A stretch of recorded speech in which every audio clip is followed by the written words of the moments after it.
الحمدللہ رب العالمین والصلاة والسلام علی سید المرسلین اما بعد فاعوذ باللہ من الشیطان الرجیم بسم اللہ الرحمن الرحیم درود پاک پڑھ لیجئے اللہم صلی علی سیدنا و مولانا محمد وبارک وسلم صلاۃ و سلام علیک یا سیدی یا رسول اللہ۔ حضرت امام ابو یوسف رحمۃ اللہ تعالی علیہ کے حوالے سے ہم سماعت کر رہے تھے۔ حضرت امام ابو یوسف رحمۃ اللہ تعالی علیہ یہ امام اعظم ابو حنیفہ رحمۃ اللہ تعالی علیہ کے شاگرد ہیں۔ ان کے حوالے سے ہم نے جو ہے وہ دو واقعات جو وہ سنے کہ ان کے والد کا بھی جو انتقال ہو گیا، اس کے باوجود وہ انہوں نے علمی مجلس اور علمی حلقے کو نہ چھوڑا، اور ان کے بیٹے کا بھی انتقال ہو گیا، اس کے باوجود بھی جو ہے وہ امام اعظم ابو حنیفہ رحمۃ اللہ تعالی علیہ کے حلقہ درس میں تشریف فرما تھے۔ حضرت ابراہیم بن جرہ رحمۃ اللہ تعالی علیہ فرماتے ہیں کہ میں امام ابو یوسف رحمۃ اللہ تعالی علیہ کے پاس جو ہے وہ مرض وفات کہ جس میں جو ہے وہ انتقال کرنے والے تھے، تو کہتے ہیں کہ میں جو ہے وہ اس میں جو امام ابو یوسف رحمۃ اللہ تعالی علیہ کی عیادت کے لیے جو ہے وہ چلا گیا ان کے پاس، تو دیکھا تو آپ پر جو ہے وہ ایک گشگشی طاری تھی، بے ہوشی کا عالم تھا۔ تو تھوڑی دیر بعد جو ہے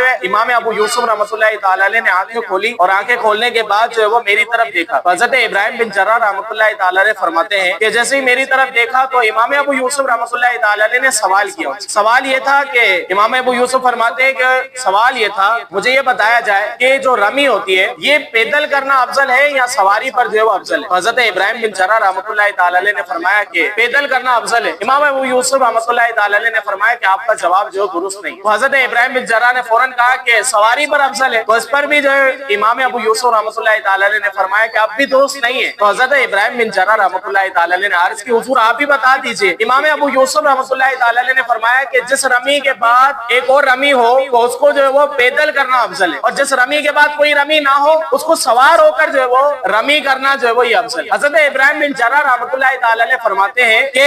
میں جو ہے وہ ان کے پاس سے بس اٹھا، اور اٹھنے کے بعد دروازے تک نہ پہنچا تھا کہ عورتوں کے رونے کی آواز آئی، پتہ چلا امام ابو یوسف رحمۃ اللہ تعالی علیہ کا انتقال۔ آپ اندازہ لگائیں کہ مرض وفات ہے، اور اس وقت تو کتنی سکرات کا عالم ہوتا ہے اور اتنی سختیاں ہوتی ہیں موت کی، لیکن اس کے باوجود امام ابو یوسف رحمۃ اللہ تعالی علیہ کیا کر رہے ہیں؟ علم سکھا رہے ہیں، علمی جو ہے وہ تکرار کر رہے ہیں، اور علم دین خود تو منور ہے، دوسروں کو بھی علم دین سے جو منور کر رہے ہیں۔ یہ ہمارے اسلاف ہیں اور یہ ہمارے بزرگان دین۔ اسی طرح امام اعظم ابو حنیفہ رحمۃ اللہ تعالی علیہ کی شاگرد حضرت امام عبداللہ بن مبارک رحمۃ اللہ تعالی علیہ، ان کے بھی حوالے سے آتا ہے، یہ بہت بڑے حدیث کے جو ہے محدث ہیں۔ حضرت عبداللہ بن مبارک رحمۃ اللہ تعالی علیہ، ان کے بھی جو ہے وہ وقت وصال قریب آیا، اب ان کے جو شاگرد تھے وہ ہزاروں کی تعداد میں تھے۔ اب جیسے ہی پتا چلا کہ سکرات کا جو عالم ہے تو جو شاگرد تھے وہ جو ہے وہ جمع ہو گئے، اور ان کے شاگرد بھی بہت بڑے بڑے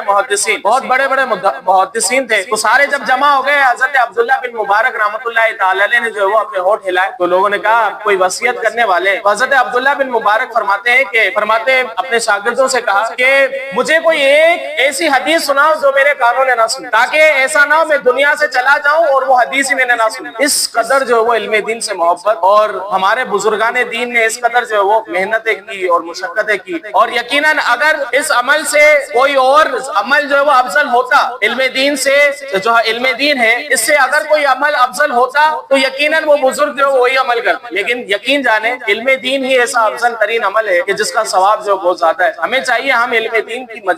مجالس میں بیٹھے علم دین سیکھتے رہیں اور سکھاتے رہیں۔ اللہ رب العزت سے دعا ہے کہ اللہ تبارک و تعالی ہمیں علم دین سیکھ کر اس پر عمل کرنے کی توفیق عطا فرمائے۔ آمین بجاہ نبی صلی اللہ علیہ وسلم۔